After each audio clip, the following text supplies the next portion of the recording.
79 لائحة 79 مش فاهم مش عارف ايه انا مش بعرف اقرا، ما انت بتعمل ايه؟ طب انا اقرا لك يعني؟ اقرا لك؟ وانت بتستنى كاتب حكم عسكر؟ كاتب العسكر ليه؟ كاتب مصيب كويس، انتوا عايزين ايه لائحه؟ لائحه هقول لك على حاجه. طب هي لائحة 79 دي اللائحة بتاعت انتخابات صحة الطلبة، تسمع عن انتخابات انا بتاعت مجلس الشعب والشورى؟ مش فاهم يا عم. مش مجلس الشعب والشورى، احنا جوه الجامعة في حاجة اسمها اتحاد الطلبة. اتحاد الطلبة عشان يجي، اتحاد الطلبة ده علشان يجي لازم يكون في انتخابات. ماشي يا عم، ما في انتخابات، انتوا عايزين ايه يعني؟ طيب ينفع انا انزل انتخابات على لائحة كان حاططها امن الدولة؟ ما دلوقتي ما فيش امن دوله، انتوا بتقولوا في امن دوله وما فيش امن دوله. ما هو انتوا بتكذبوا. لا، ما هو في حاجة ثانية بقى. ايه بقى اللائحة دي؟ ما هو غيروا بس من امن الدولة للامن الوطني. الامن الدوله موجود. امن الدوله بيقبض علينا دلوقتي لو مشينا.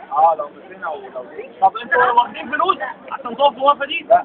واقفين ليه؟ واقفين بقى علشان احنا بنقول احنا مش عاوزين اللائحة 79 دي، واحنا عاوزين لائحة جديدة نبقى احنا اللي كاتبينها بايدينا، او لو هم مصممين ان هم يعملوا انتخابات يحطوا لنا لائحة جديدة. انتوا عايزين تكتبوا لائحه زي اللي انتوا حاطينها كده دي؟ ايه يعني مش لائحه دي؟ امال ايه؟ دي لو دي تفرق؟ لائحة. انا مش بعرف اقرا، انا مش فاهم. لا دي لوحة مش لائحة. عايز ايه يعني؟ مش فاهم. انا هقول لك. طيب ايه اللائحة دي؟ هي بتبقى منظمة العملية الانتخابية. طب يعني مش في ناس هتخش من انت جاي ليه؟ انا شفتكم بتقولوا كده وبتاع، انا قلت سيبك من اللائحة دي عشان ضباط 8 ابريل. ضباط الجيش. انا بحب الجيش. عملوا ايه بقى؟ عملوا ايه مش فاهم. عملوا ايه؟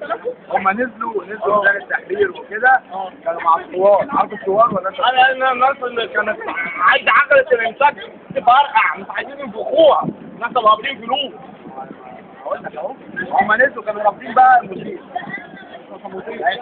لا مش نفس المشير، هو لا مشير ما عمل حاجه، ده مشير حمد صاوي. المشير ده هو اللي سجن الناس الضباط دول اهالي. لا هو مش هيسجنهم يا عم. هو سجنهم؟ لا يا عم انا مش هسجنهم. والله العظيم سجنهم. انت مشير ما بيكذبش. انت مشير قال مش هسجنهم، هم انتوا في السجن. اكتر واحد فيهم في السجن دلوقتي. هم كلهم في اكتر من هم دول في السجن. دول في السجن. دي ضحكة المساجين.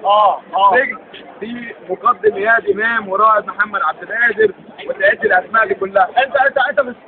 انت تكذب. انا مش بكذب والله، انا بقول لك الحقيقة. لا انا بقول لك الحقيقة. وقابض فلوس عشان تيجي تقف في الوقفة دي. طب فتشت الاولاد معاك. انت مش كويس.